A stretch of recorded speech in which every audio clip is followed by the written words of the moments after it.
in New York.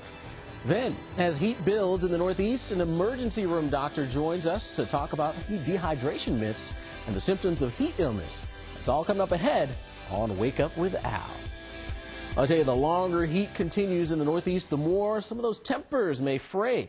Joining us now on the phone right now is Brad Bushman, a psychologist at Ohio State University, and we certainly appreciate you joining here this early morning.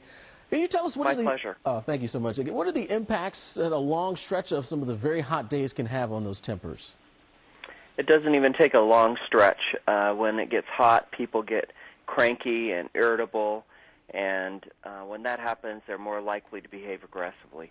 Now, are we talking a day or two? What's typically the average when folks start to really get a little testy? Well, in our laboratory experiments, we can find it after like 20 minutes, so it doesn't take so long. Wow, so that's pretty quick. So in terms of roadways, of course, people are always on the roads and getting angry on a regular, normally not hot day, but I'm sure that's exacerbated when it's very hot.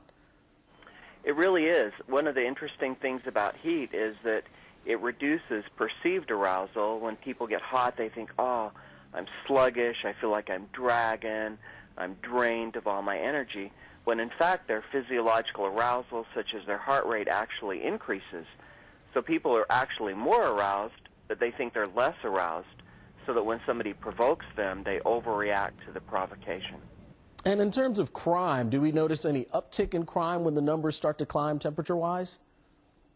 We did an analysis, about 55 years worth of data, and we found that when the hotter the summer is, the higher the violent crimes, but nonviolent crimes were not affected. And that was true in the South, in the West, in the North, and in the East, all around the country. And one last thing for you, Brad, is what can people do to cope when it really starts to get hot out there?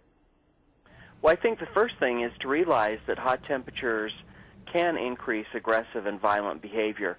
And that's a problem with heat. People fail to realize that.